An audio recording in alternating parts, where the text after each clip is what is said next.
Hello dear students, welcome to you at Med Entity channel. Today we are going to discuss chapter gravitation. आज हम लोग gravitation या gravitational force की बात करने जा रहे हैं। पहले समझें ग्रेविटेशन या ग्रेविटेशनल फोर्स क्या है। ग्रेविटेशनल फोर्स है क्या? हम इसमें बात करेंगे ग्रेविटेशनल फोर्स यूनिवर्स में लगने वाला वह फोर्स है जो यूनिवर्स में स्थित किसी भी दो बॉडी के बीच लगता है। एक जान लीजिए, जहाँ ग्रेविटेशनल फोर्स की बात हो रही है तो उसमें हम कंसीडर करेंगे force of attraction between two heavenly bodies. Gravitational force हमेशा दो हेवनली बॉडी के बीच लगता है या एक हेवनली बॉडी द्वारा आसपास की अदर बॉडी पर लगाया जा सकता है। ये ग्रेविटेशनल फोर्स है। इसको डिफिनीशन में ही कहते हैं force of attraction. Force of attraction between two heavenly bodies.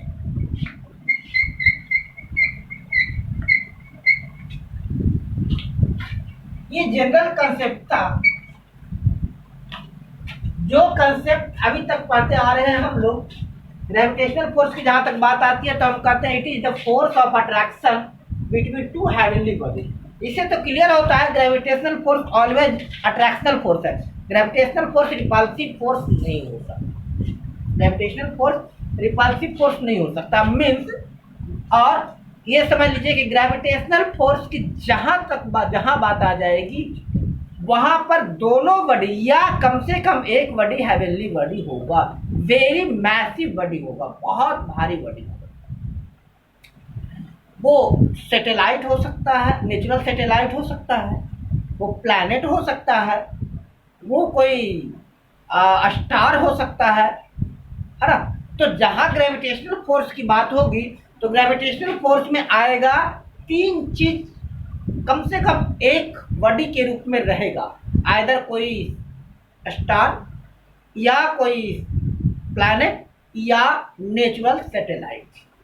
Gravitational force की बात हम किसी एस्टेरॉयड के साथ नहीं कर सकते। हम ग्रेविटेशनल फोर्स की बात किसी दो पर्सन के बीच लगने वाले फोर्स में नहीं कर सकते। उसमें करेंगे तो अलग चीज हो गया। ग्रेविटेशनल फोर्स की बात हम तब नहीं कर सकते कि कोई दो व्हीकल्स है उनके बीच फोर्स लग रहा है। मान लीजिए दो व्हीकल्स है, एक दूसरे को पुश कर रहा है या एक दूसरे को पुल कर रहा है, खींच रहा है या उसको दबा रहा है, उनके बीच ग्रेविटेशनल फोर्स नहीं आएगा। ग्रेविटेशनल फोर्स वहीं इन्वॉल्व होगा जहां एक या फिर दोनों बॉडी हेवनली बॉडी, बहुत मैसिव बॉडी हो, कोई प्लैनेट हो, कोई सैटेलाइट हो, कोई स्टार। बहुत से बच्चे मिसकंसेप्ट हो जाते हैं कि कुछ बुक डायरेक्ट लिख देता है कि force of attraction between any two particles on planet कर दिया। तो एनी टू पार्टिकल्स मीन्स वहां प्रश्न ये आ रहा है, क्वेश्चन ये आ रहा है कि हम इस बॉल को, इस दीवार को पुश कर रहे हैं या पुल कर रहे हैं तो क्या हम दीवार पर ग्रेविटेशनल फोर्स लगाएंगे? नो, हम बॉल पर ग्रेविटेशनल फोर्स नहीं लगाएंगे। फोर्स लगाएंगे तो फोर्स लगाएंगे, हो सकता है मस्कुलर फोर्स लगाएंगे ना, इसको दबाएंगे तो जो दबाएंगे तो ये फोर्स कहलाएगा, मेरा मस्कुलर फोर्स कहलाएगा। इसको दबा रहे हैं तो ये मस्कुलर फोर्स है, ना कि ग्रेविटेशनल फोर्स। ग्रेविटेशनल फोर्स वहीं इन्वॉल्व होगा जहां कम से कम एक हेवनली बॉडी हो, बहुत मैसिव बॉडी। फॉर एग्जाम्पल, ये चौक है, ऊपर से अगर गिर रहा है, ये नीचे गिर रहा है तो ग्रेविटेशनल फोर्स लगा, ग्रेविटेशनल फोर्स के कारण नीचे क्यों खींच रहा है, अर्थात अर्थ हेवनली बॉडी। तो ग्रेविटेशनल फोर्स वहीं एक्ट होगा जहां एक हेवनली बॉडी होगा। पहली चीज मिसकंसेप्शन ध्यान रखिएगा, मिसअंडरस्टूड मत करिएगा। अब ग्रेविटेशनल फोर्स की बात जहां आती है तो इसके पीछे बहुत अच्छी प्यारी कहानी है न्यूटन की। Newton's Apple story. Newton's Apple story. हम कह सकते हैं कि Newton was a genius mathematician having very curious mind. बहुत ही क्यूरियस माइंड के थे, बहुत ही ज्यादा जिज्ञासु प्रवृत्ति के थे, और वो हर चीज, हर घटना के बारे में एनालाइज करते थे। एक चीज जान लीजिए कि इस धरती पर अभी तक वही नाम कमाया है जो कुछ लीक से हटकर सोचा है। सब तो सोचता ही है, सब सोचता ही है, सब देखता ही है। जो कुछ हटकर ऑब्जर्व करता है वही कुछ करता है। आप भी कुछ हटकर कुछ अलग ऑब्जर्वेशन सोच। इसके पीछे कहानी यही है कि एक बार सर आइजैक न्यूटन अपने ऑर्चिड में, बाग में बैठे हुए थे। आपको पता है सर आइजैक न्यूटन क्या थे? क्रिस्ट पादरी थे। वो बैठे हुए थे अपने बागीचे में, ऑर्चिड में, सेब का बाग था, सेब के बाग में बैठे हुए थे। अब देखिए होने की बात है ना, कहा जाता है कि ऊपर से एक सेब गिरा, उसी ने न्यूटन साहब की दिमाग की बत्ती जला दी। तो क्या न्यूटन साहब मेंटोस खाकर बैठे हुए थे वहां, उनकी दिमाग की बत्ती जल गई? चलिए कोई बात नहीं। तो जब न्यूटन साहब देखे कि एप्पल नीचे की ओर गिरा, तो फिर वही बात करते, पहली बात तो नहीं, बट कोइंसिडेंस है। जब एप्पल नीचे की ओर गिरा तो वो सोचे कि ऐसा क्यों हुआ, ये एप्पल नीचे क्यों गिरा, ये एप्पल नीचे ही क्यों गिरा, एप्पल ऊपर क्यों नहीं उड़ गया। कहा जाता है वो फिर से उस एप्पल को ऊपर की ओर फेंके तो देखे फिर ऊपर गया, फिर नीचे ही आ गया। कई बार उसको ऊपर फेंके, बार बार देख रहे नीचे ही आ रहा है। अगर ऊपर से गिरा तो हो सकता है समझ में आए बात कि वह चलो भारी है, नीचे गिरा। लेकिन उसे जब फेंके खूब ताकत लगाकर तो ऊपर गया, फिर नीचे आ गया। तो वहां से उन्होंने एनालाइज किया कि अर्थ अवश्य ही कोई ना कोई फोर्स लगाता है अपने आसपास की सभी बॉडी। आगे चलकर रिसर्च में प्रूव हुआ कि केवल अर्थ ही नहीं, जितनी भी हेवनली मैसिव बॉडी होता है और जिनके अंदर, जिनमें क्रोड होता है, जिसमें सब्सटेंसेस, अर्थ के अंदर सब्सटेंसेस कई एटलीस्ट सॉलिड या लिक्विड स्टेट में पाया जाता है, ग्रेविटेशनल फोर्स वाला। तो ग्रेविटेशनल फोर्स से आ जाता है सीधा Newton law of gravitation. Newton साहब ने क्या कहा, बहुत एनालाइज किए, मैथमेटिशियन थे, कैलकुलेशन भी किए। उस आधार पर उन्होंने जो लॉ प्रपोज किया, न्यूटन लॉ ऑफ ग्रेविटेशन, और ये फिजिक्स का आगे चलकर बहुत बड़ा लॉ प्रूव हुआ। इसकी सहायता से हम किसी भी दो बॉडी के बीच लगने वाले फोर्स को एक्सप्लेन कर पाने में सक्षम हुए, एबल हुए। इसीलिए कुछ लोग कह देते हैं, कुछ बुक्स भी लिख देते हैं कि force of attraction between two bodies और two particles on the two particles. नहीं, ऐसी बात नहीं। हाँ, ये एक एप्लीकेशन है, जैसे न्यूटन लॉ ऑफ ग्रेविटेशन के आधार पर कुलोम्ब ने कुलोम्बिक फोर्स को इलेक्ट्रोस्टैटिक लॉ दिया, उसी आधार पर कुलोम्ब्स लॉ प्रपोज किया। कुलोम्ब्स लॉ और न्यूटन लॉ ऑफ ग्रेविटेशन बिल्कुल सेम है।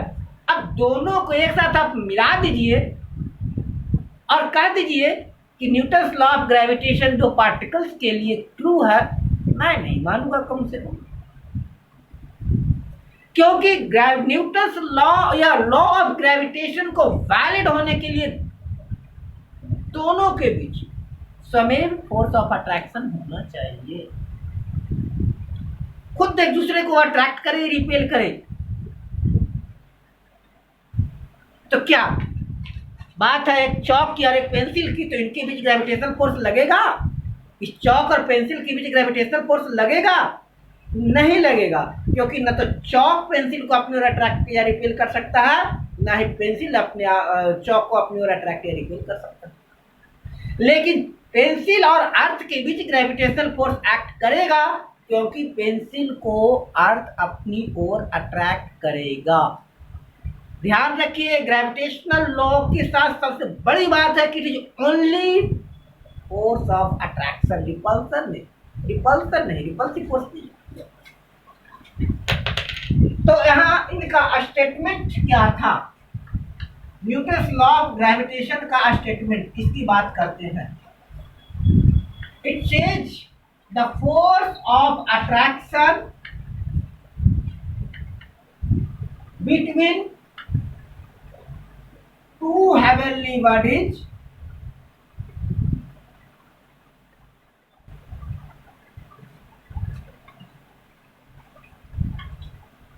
is directly proportional to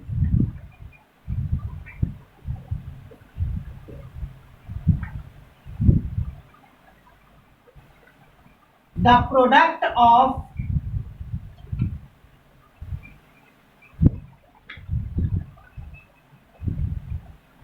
their masses and is inversely proportional to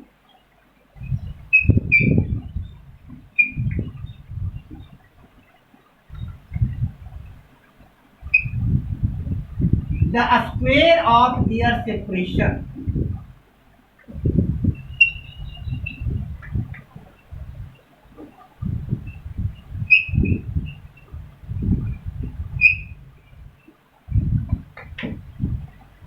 ये स्टेटमेंट है न्यूटन्स लॉ ऑफ ग्रेविटेशन का।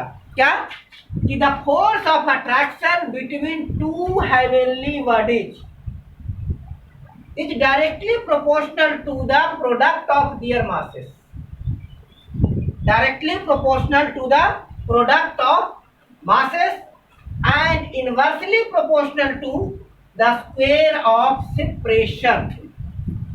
कहीं कहीं पर इसको डिस्टेंस बिटवीन देम भी लिखा जाता है, बट उसके लिए हम लोग टर्म यूज किए स्क्वायर ऑफ दियर सेपरेशन।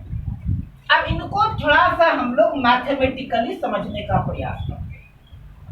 थोड़ा सा इनको हम जो न्यूटन्स लॉ ऑफ ग्रेविटेशन है इनको मैथमेटिकली हम लोग समझने का प्रयास करेंगे।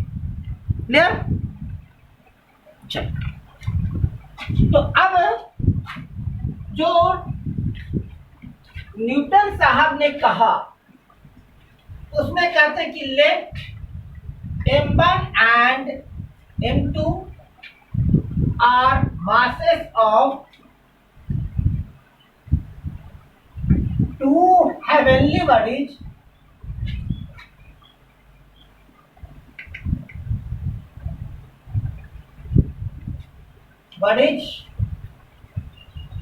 separated by d। दो हेवनली बॉडी है जिनकी मास m1 और m2। ये मान लीजिए बॉडी ए इसका मास m1, बॉडी ए जिसका मास m1, और ये दूसरी बॉडी हो गया बी जिसका मास m2। दो हेवनली बॉडी है जिनकी मासेस m1 और m2। इनके बीच का सेपरेशन d है, इनके बीच का सेपरेशन। अब न्यूटन साहब ने क्या कहा था? न्यूटन साहब ने कहा कि ये दो हेवनली बॉडी इनके बीच एक फोर्स ऑफ अट्रैक्शन लगेगा, यानी m1 m2 को अट्रैक्ट करेगा और m2 m1 को अट्रैक्ट करेगा, रिपेल नहीं करेगा। I am repeating again and again, two heavenly bodies can't repel each other, it is because they are not much charged। और जैसे जैसे बढ़ेगा डिस्टेंस के बाद फोर्स निगेटिव हो जाएगा। सबके चार्ज सेम नहीं है, आप कह सकते। ये m1 और m2 इनके बीच मान लीजिए जो लग रहा है फोर्स, इसको कह देंगे force F, force of attraction between A and B, या एफ बी, क्योंकि दोनों इनका कोई डायरेक्शन तो है नहीं, अट्रैक्टिव फोर्स है। तो हम कह देंगे एफ प्रोपोर्शनल टू क्या है, product of their masses, that is m1, F proportional to m1, और एफ इनवर्सली प्रोपोर्शनल है square of their separation. F inversely proportional है square of their separation. That is अगर इनको सिंप्लीफाई करें तो कह देंगे F proportional m1 m2 upon ds। F proportional m1 m2 upon ds। अब प्रोपोर्शनल को हमें इक्वेट करना है, नियर अबाउट करेंगे। दैट इज लाएंगे F is equal to proportional को हटाकर G लगा देंगे m1 m2 upon F is equal to m1 m2 G m1 m2 upon ds। अब यहां आ गया टर्म G क्या है? Where G is universal gravitational constant.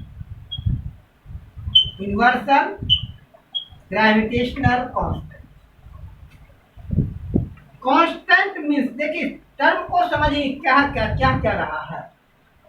Universal gravitational constant. Constant means इसका वैल्यू फिक्स्ड होता है, अनचेंज्ड होगा। यूनिवर्सल ग्रेविटेशन यानी जहां भी ग्रेविटेशनल फोर्स लगेगा जी का वैल्यू सेम होगा, जी का वैल्यू चेंज नहीं हो सकता है। ठीक है, यानी उन्होंने कहे एफ जो है जी का वैल्यू चेंज नहीं हो सकता है कभी। अब जी यूनिवर्सल ग्रेविटेशनल है, कांस्टेंट है, इसकी वैल्यू क्या है? तो इसकी वैल्यू हमेशा होता है 6.67 इंटू 10⁻⁻11 न्यूटन मीटर स्क्वायर पर एरिया। अगर जी की वैल्यू की बात हो रही है तो जी का वैल्यू ये यूनिवर्सल ग्रेविटेशनल कांस्टेंट मींस पूरे यूनिवर्स में रहने वाला फिक्स वैल्यू है, और वो वैल्यू क्या है? 6.67 मल्टीप्लाइड 10⁻⁻11 न्यूटन मीटर स्क्वायर पर केजी स्क्वायर। क्लियर? अब ये कहिए कि newton metre square kg square ऊपर क्यों हुआ, पर में क्यों आ गया? यहाँ तो m1 m2 ऊपर है ना, तो यहाँ से लाइए ना। आपको क्या कहता है? F is equal to G m1 m2 upon D square. एकदम इसको समझिए बढ़िया से।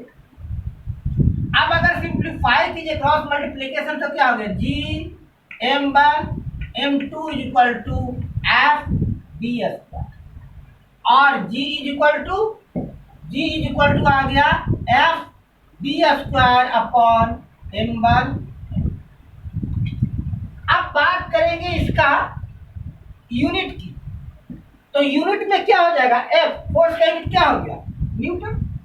डी क्या है? डिस्टेंस और सेपरेशन, और इसका यूनिट क्या होता है? मीटर, तो मीटर अपॉन में आ गया तो पर m1 m2 केजी स्क्वायर। अब यहाँ से हायर क्लास 11th क्लास के बच्चों के लिए छोटा सा रह जाता है इसका डायमेंशनल फार्मूला। जी का क्या होता है? Dimensional formula. कांस्टेंट होते हुए भी ये डायमेंशनल फार्मूला इसका होता है। तो G इज इक्वल टू क्या हो गया? F का डायमेंशनल फार्मूला क्या होता है? ml/t-2 d square means l square m1 m2 m square. That is क्या हो गया? m1 - 2 l 1 + 2 t-2, यानी G का डायमेंशनल फार्मूला हो गया m - 1 l³ t-2। ये आप इसका डायमेंशनल फार्मूला याद रख सकते हैं, m - 1 l³ t-2। ये इंटर लेवल का है। अब चूंकि लेवल की छोड़िए यार, पढ़िए इसको। यहां से आ गया तो सिंपल सा आप ध्यान रखिए क्या? न्यूटन किसका यूनिट है? फोर्स का। मीटर लेंथ का और किलोग्राम मास, यानी जी ग्रेविटेशनल वैल्यू।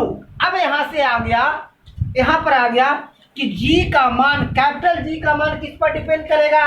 तो दो हेवनली बॉडी के बीच लगने वाले फोर्स का, उनकी सेपरेशन का और उनके विच मास का, बट ये माना गया है कि जी यूनिवर्सल ग्रेविटेशनल कांस्टेंट है, इसका वैल्यू 6 होता है। अब यहाँ पर से कुछ सिंपल से क्वेश्चंस आ जाते हैं। फिजिक्स की यही सबसे बड़ी विशेषता है, आप चाहे तो एक एक टॉपिक को बहुत बढ़िया से समझ सकते हैं अगर थोड़ा सा आप पेशेंस रखें तो, और हम वही चाहेंगे आप लोग पेशेंस रखकर पढ़िए, अदरवाइज कुछ नहीं होने वाला। क्वेश्चन है, क्वेश्चन मैं ले रहा हूं, कह रहा है कि if given mass of earth is 6 into 10⁻²4 mass of the earth is 6 multiplied 10⁻²4 kg, ठीक है। And another given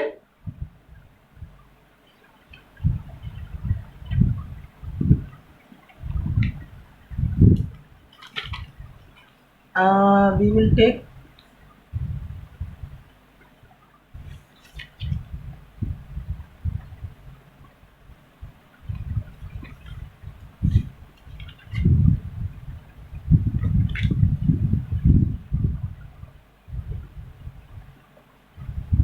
mass of moon 7.39 into mass of moon 7.39 into 10⁻²2 kg. Mass of the moon 7.39 into 10⁻²2 kg. And suppose they are situated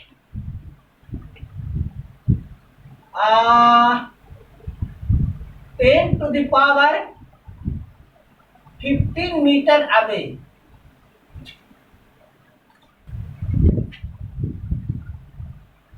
Find force of gravitation between them.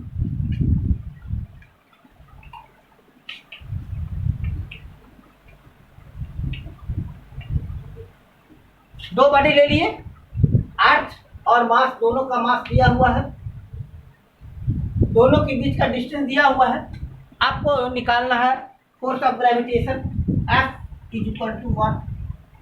तो चलिए data बनाइए पहले। Given mass of अर्थ कितना है 6 into 10⁻²4 kg, mass of moon 7.39 into 10⁻²2 kg,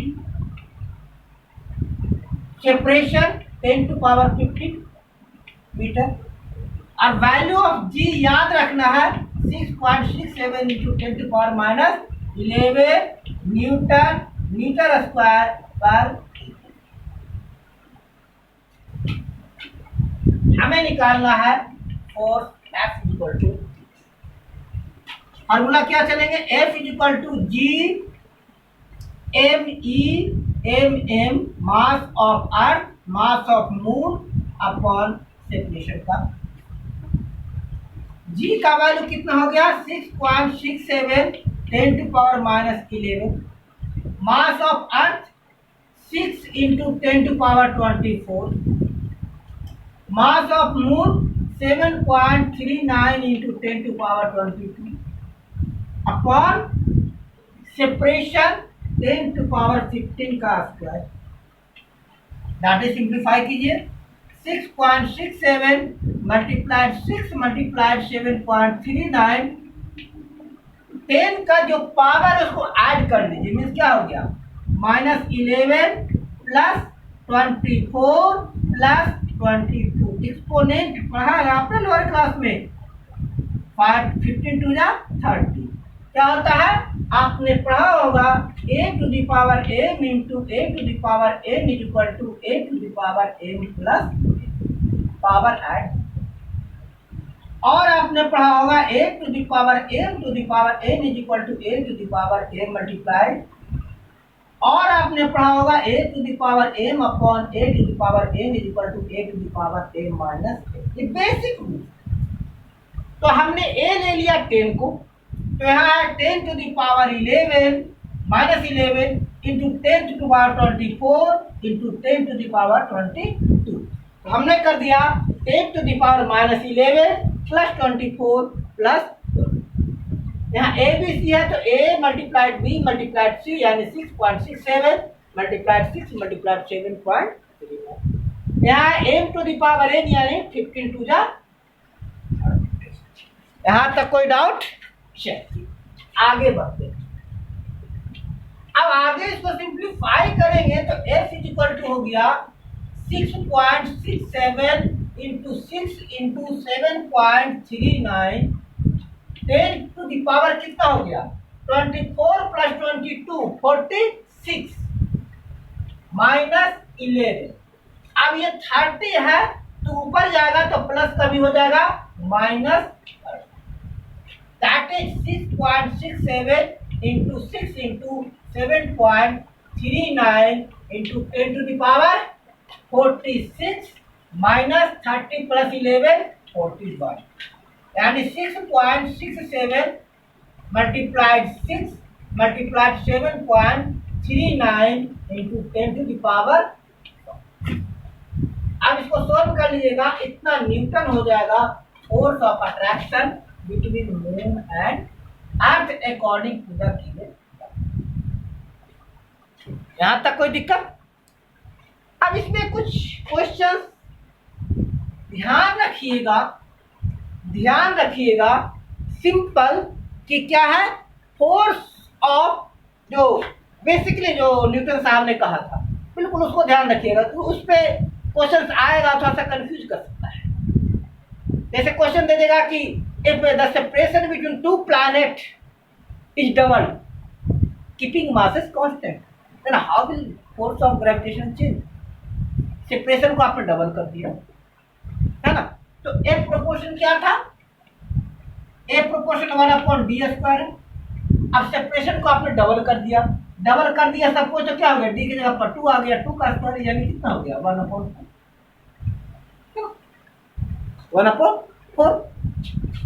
अगर double किया तो 4, अगर सेपरेशन ट्रिपल कर दिया और दूरी बढ़ा दिया 3 गुना कर दिया तो क्या हो गया 1/3।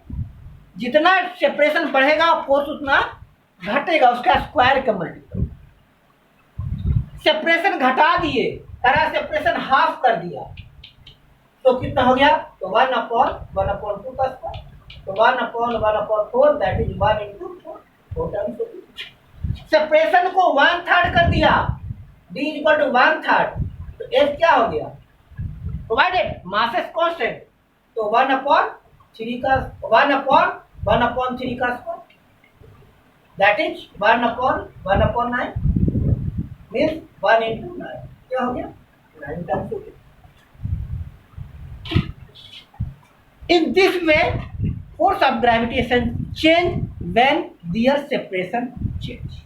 अभी आज हम एक न्यूमेरिकल्स किए थे, आगे अभी इसकी और कुछ प्रॉपर्टीज की बात करेंगे। So keep on watching my videos. Thank you.